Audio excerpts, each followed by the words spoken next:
भगवान किसी भी रूप में आया, चाहे संदेशवाहक बन के आया, चाहे कुछ बन के आया, शिशु के रूप में तो सभी अच्छे हैं। छोटा बच्चा तो किसी का भी अच्छा लगता है, किसी भी पशु का भी बच्चा अच्छा लगता है। ये तो त्रैलोक्य का स्वामी भगवान उतरा था, लेकिन जितना मनहर कन्हैया उतरा उतना आज तक दुनिया में कोई बच्चा पैदा नहीं हुआ, उतना सुंदर आज तक कोई शिशु पैदा नहीं हुआ। जब कृष्ण 14 वर्ष के हो गए तब कंस को पराजित किया उन्होंने। पराजित किया तो देवकी ने उनसे शिकायत की। देवकी ने कहा, मेरे लाल तू तो ईश्वर था, तू तो परमात्मा था, अपने माँ और पिता को या मुझे अपनी माँ से तू 14 साल अलग रहा, तूने मुझे बंद रखवाया, पहले क्यों नहीं आया? तो मुस्कुराते हुए मुरलीधरन ने कहा, माँ हिसाब बराबर हुआ, पिछली बार तूने मुझे 14 साल के लिए बाहर निकाल दिया था, इस बार मैं तुझसे 14 साल के लिए बाहर। भृग को कुटेला झुटेला भीलनी को, चेरी बस गयो कहाओ कहूं रे दैया, गोपिन को यार वाको माखन चबाए चोरी चोरी, भीख को मंगैया चावल को चवैया, सूरदास याके अवगुण कहां लो बखान करूं, जैसे याके माई बाप वैसो याको भैया। ये गाली खाई है कन्हैया ने। कृष्ण हैं जो प्रतिपल जगत को यह एहसास कराते हैं कि वो ईश्वर है, जो बड़े स्वाभिमान के साथ, बड़े अधिकार के साथ कुरुक्षेत्र के मैदान में खड़े होकर अपने मित्र और अपने शिष्य अर्जुन से कहते हैं कि सारी दुनिया का फजीता छोड़, सारी बात छोड़, मेरे पास आ जा, मैं तुझे सबसे मुक्ति दिला दूंगा, क्योंकि जन्म जन्मांतर से मैं ईश्वर हूं। सर्वधर्मान परित्यज्य मामेकम शरणम व्रज, अहम त्वा सर्व पापेभ्यो मोक्षयिष्यामि मा शुचः। जब एक बार कृष्ण बच्चे के रूप में पैदा हो गए, उसके बाद कोई बच्चा किसी और नाम से बुलाया ही नहीं गया। बता दीजिए माएं जहां बैठी हो, कसम खा के कलेजे पे बता दीजिए, इस भारत में, इस विश्व में ऐसी कोई मां नहीं हुई जिसने बचपन में खिलाते हुए कन्हैया ना कहा,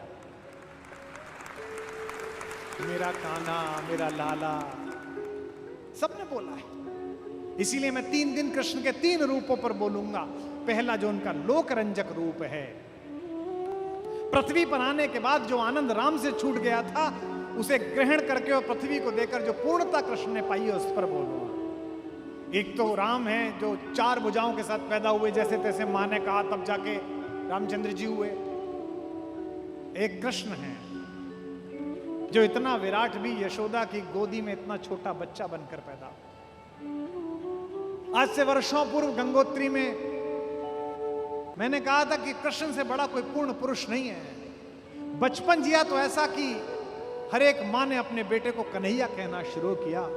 जवानी जी तो ऐसी कि इश्क में पागल बच्चों को आज भी पूरा देश कन्हैया कहता है। युद्ध रचाया तो ऐसा कि 5 निर्वासित लड़कों को विश्व विजेता बना दिया, और ज्ञान दिया तो गीता जैसा, जिस पर सारी दुनिया के नोबेल पुरस्कार कुर्बान किए जा सकते। और यह कृष्ण का बचपन मेरे ख्याल से पूरी दुनिया की किसी कथा में, किसी कहानी में, किसी वास्तविकता में किसी बच्चे का ऐसा बचपन नहीं है जितना कन्हैया का है। छोटे शिशु के रूप में हमें अन्य धर्मों के देवता भी मूर्तियों में मिलते हैं, मैं उनका अनादर नहीं कर रहा। भगवान किसी भी रूप में आया, चाहे संदेशवाहक बन के आया, चाहे कुछ बन के आया, शिशु के रूप में तो सभी अच्छे हैं। छोटा बच्चा तो किसी का भी अच्छा लगता है, किसी भी पशु का भी बच्चा अच्छा लगता है। ये तो त्रैलोक्य का स्वामी भगवान उतरा था, लेकिन जितना मनहर कन्हैया उतरा उतना आज तक दुनिया में कोई बच्चा पैदा नहीं हुआ, उतना सुंदर आज तक कोई शिशु पैदा नहीं हुआ।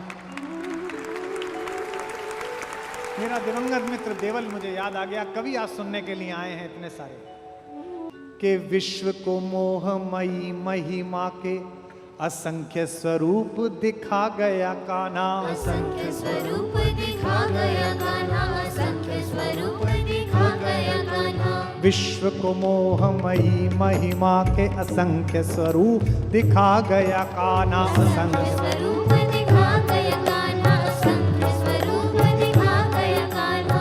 सारथी तो कभी प्रेमी बना, सारथी तो कभी प्रेमी बना, तो कभी गुरु धर्म निभा गया कान्हा। गुरु धर्म निभा गया कान्हा, कभी गुरु धर्म निभा गया कान्हा। रूप विराट धरा तो धरा तो धरा, हर लोक पे छा गया कान्हा धरा। हर लोक पे छा गया कान्हा धरा, हर लोक पे छा गया कान्हा। रूप विराट धरा तो धरा तो धरा, हर लोक पे छा गया कान्हा। धरा हर लोक पे छा गया कान्हा धरा, हर लोक पे छा गया कान्हा। रूप किया लघु तो इतना,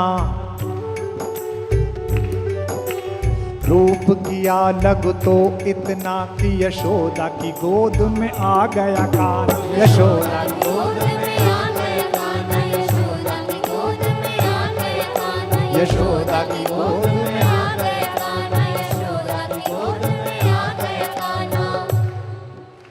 किसी ने ईश्वर ऐसा पहले कभी नहीं देखा था, जो इतना छोटा होकर एक मां की गोद में आ जाए, और मां भी कैसी, जो पालने वाली मां है। जन्म देवकी ने दिया है, लेकिन सुख यशोदा को मिला है। क्यों? इस परिसर में किसी को पता है? जब कृष्ण 14 वर्ष के हो गए, तब कंस को पराजित किया उन्होंने। पराजित किया तो देवकी ने उनसे शिकायत की। देवकी ने कहा, मेरे लाल, तू तो ईश्वर था, तू तो परमात्मा था। अपने माँ और पिता को या मुझे अपनी माँ से तू 14 साल अलग रहा, तूने मुझे बंद रखवाया, पहले क्यों नहीं आया? तो मुस्कुराते हुए मुरलीधरन ने कहा, माँ हिसाब बराबर हुआ। पिछली बार तूने मुझे 14 साल के लिए बाहर निकाल दिया था, इस बार मैं तुझसे 14 साल के लिए बाहर आया। यह जो शिशु है, यह जो बालक है, दुनिया की माओ ने कभी ऐसा कृष्ण नहीं देखा, दुनिया की माओ ने ऐसा भगवान नहीं देखा था। सूर लिखते हैं कि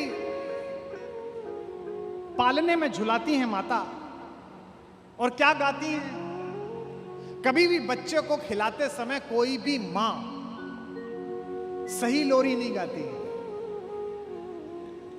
अगर बच्चे आप में से कुछ लोगों ने जरूर पाले होंगे तो उनका अंदाजा होगा। जो छोटा बच्चा पैदा होता है, भाई कोहनी तक हाथ जोड़ लेते हैं माँ बाप। एक तो वो फोनेटिक समझता है, उसको सुलाते समय कोई लोरी गाने की जरूरत नहीं है, आप कुछ भी गा दो, बस वो रिदम में होना चाहिए। मेरी बड़ी बेटी जब छोटी थी तो हम दोनों कॉलेज में पढ़ाते थे राजस्थान में ही। तो मेरी श्रीमती जी क्लास पढ़ाने जाती थी तो इतनी देर मैं रखता था उसे, फिर वो क्लास पढ़ा के आती थी तो वो रखती थी। तो पहले क्लास उनकी पढ़ती थी तो वो जग जाती थी, उसे पता था मां जाने वाली है, तो मैं उसको गाना सुनाता था। उसका घर में नाम था पोयम, तो मैं उसे सुनाता था, पोयम रोना ना, पोयम रोना ना, और मैं इसमें सुनाता था, मम्मी जाएगी तो अपने नैन भिगोना ना, पोयम। वो इतनी तेज हो गई थी, उसे पता लग गया था कि ये वाला गाना तब गाया जाता है कि जब मम्मी जाती है। तो एक दिन उसने बड़ा अद्भुत काम किया। मैंने उसको कहा पोयम रोना ना, तो उसने मेरे मुंह पे हाथ रख दिया, बोला ना रोना, आपके कहने पे चुप नहीं होंगी। ऐसे ही कन्हैया को मां सुला रही हैं। कैसे? हलरावे दुलरावे मलहावे, को जोई सोई कछु गावे। यशोदा को कोई कविता नहीं आती है, यशोदा कोई गायिका नहीं है। यशोदा का स्वर किसी गंधर्व संगीत महाविद्यालय की तपस्या में तपा हुआ स्वर नहीं है, लेकिन बच्चे को संगीत महाविद्यालय का स्वर नहीं चाहिए। दुनिया के हर बच्चे को अपनी मां का आवाज चाहिए, अपनी मां का स्वर। और देखना सूर कितना सुंदर वर्णन करते हैं। दुनिया की हर मां क्या कहती है बच्चे को सुलाने के लिए? शिकायत किससे करती है? ये नहीं कहती कि ये नहीं सो रहा। किससे शिकायत? नींद से शिकायत करती है कि तू नहीं आ रही, निंदिया रानी जल्दी आ जा। उससे कहती हैं सूर ने कितना सुंदर वर्णन करा है। यशोदा हरि पालने झुलावे, सूरदास गाते हैं। यशोदा हरि पालने झुलावे यशोदा हरि पालने झुलावे यशोदा हरि पालने में झुलावे, यशोदा हरि पालने झुलावे हलरावे दुलरावे मनावे,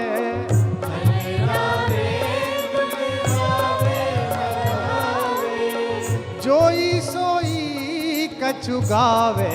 यशोदा हरि पालने झुलावे यशोदा हरि पालने फिर क्या कहती है नींद से?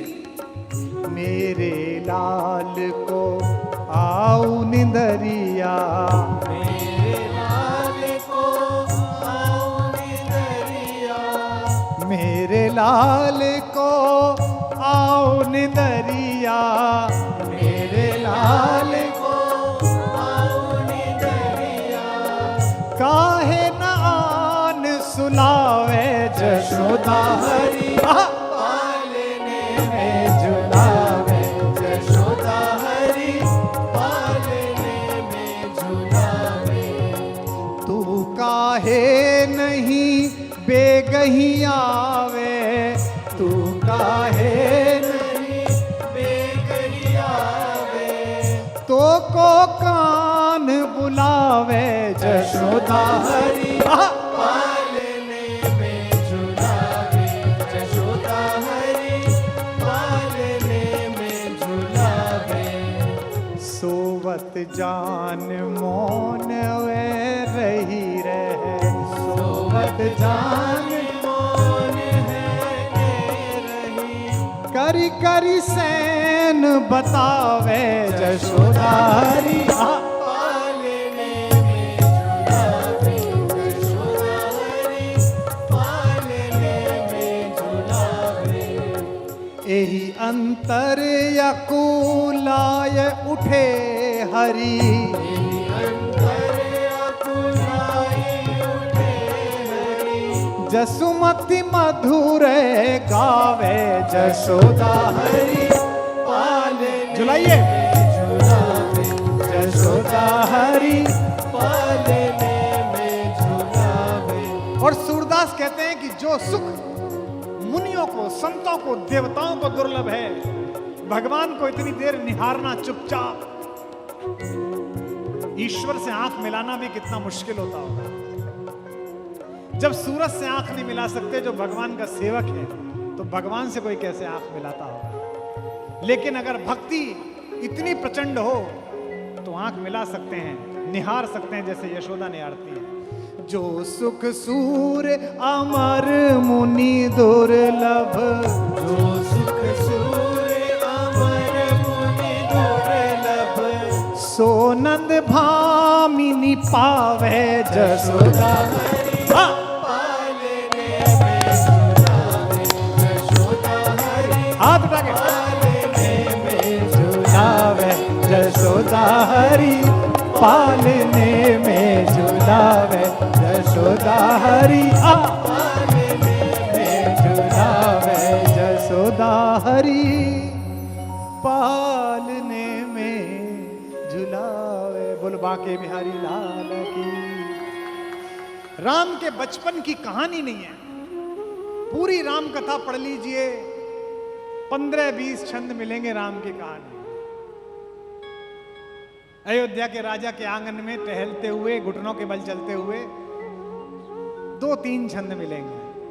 और कृष्ण आहा बचपन ही बचपन, ये हो गया वो हो गया। ये एक कार्टून कैरेक्टर आया था पालक खाने वाला, क्या नाम था उसका? पोपोय।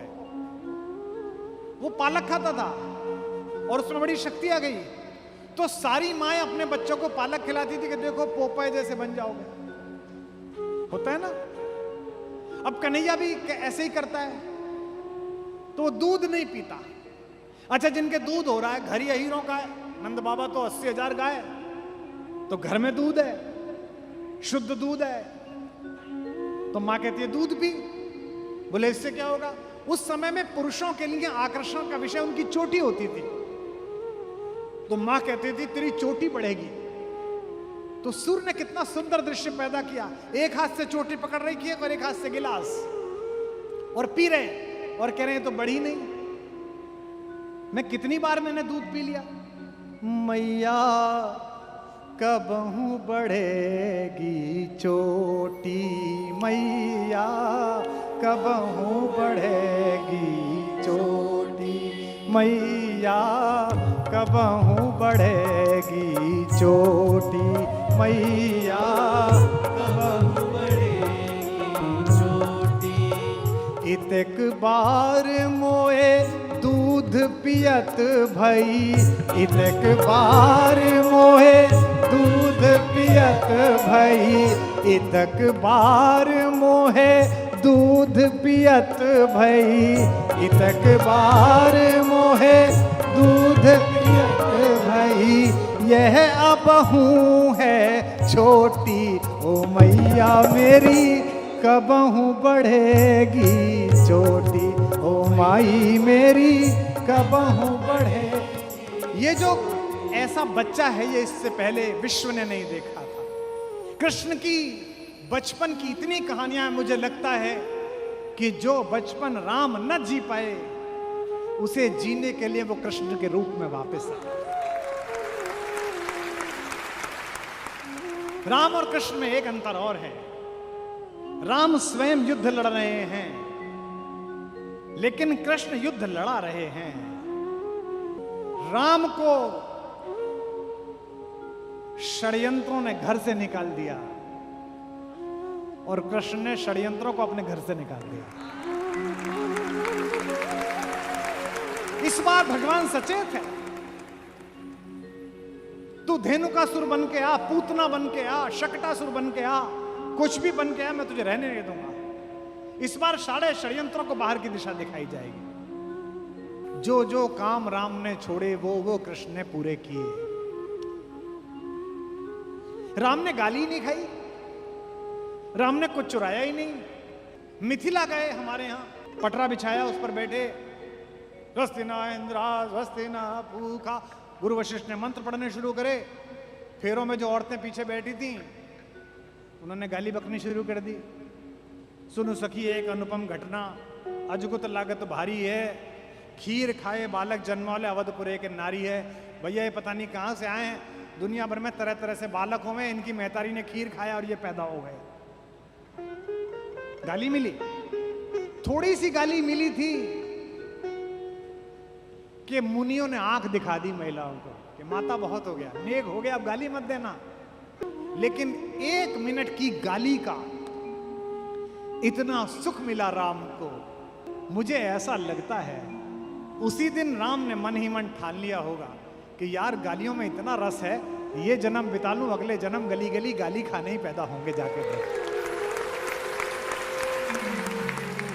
खूब गाली के साथ मां गाली दे रही है, दोस्त गाली दे रहे हैं, मन सुखाने क्विंटलों में गाली बकी है, भक्तों ने गाली बकी है और मुस्कुरा के गाली खाई है इन्होंने जो ये विराज रहे हैं। सूरदास ने तो कैसी कैसी गाली सुनाई। जगन्नाथपुरी गए सूरदास, भगवान का विग्रह अंदर है, पुजारी संवाद करता ही है, काली की मूर्ति से रामकृष्ण परमहंस बात करते थे। और मैं क्या कहूं, भगवान से बात की जाए तो भगवान बात करता है। इस बात का कलयुग में सबसे बड़ा उदाहरण तो मेवाड़ ने ही दिया है, जहां मां मीरा ने कन्हैया से बात की तो कन्हैया ने उत्तर दिया। भगवान ने कहा पुजारी से सुनो, वो बाहर एक अंधा गायक आया होगा, एक कवि, उसको अंदर मत लाना। पुजारी ने कहा भगवान वो अंदर आएगा तो? बोले उससे कह देना जगन्नाथ जी ने मना कर दिया, दर्शन नहीं दूंगा मैं इसे। मजाक सूझा, भगवान को परिहास सूझा। बचपन से ही परिहास कर रहे हैं तो भक्तों से भी परिहास कर लेते हैं।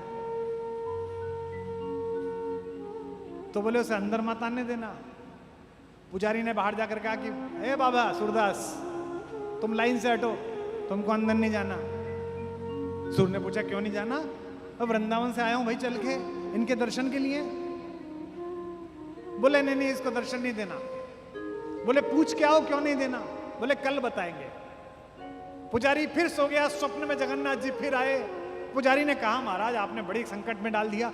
वो बाहर आपका भक्त है सूरदास, वो छाती माथा कूटे हुए कि भैया इतनी दूर से आया हूं, मैं तो अंदर जाऊंगा, मैं क्या बोलूं, भला आदमी है बेचारा, इतनी दूरी से आया। भगवान को फिर परिहास सूझा। भगवान ने पूछा आज पूछे कि क्यों नहीं बुला रहे, तो कह देना भगवान बहुत नाराज है तुमसे, तुमने भगवान को चोर बता दिया। माखन चुराते हैं, बताओ मैं दुनिया को देता हूं, मैं चोर हूं क्या? उन्होंने जाके बाहर सूर से कहा कि भैया वो भगवान से बात हो गई, वो कह रहे हैं कि तुम उनको चोर बोलते हो। अब सूरदास को गुस्सा आया। सूरदास ने कहा लिख कागज निकाल कर सुना देना उसको जाके अपने भगवान को। और एक बात सूरदास ने कही, उन्होंने कहा जाकर कह देना अपने भगवान से, जगन्नाथ से, भक्त से झगड़ा ले लोगे फिर भी टल जाएगी, कवि से झगड़ा मत लेना।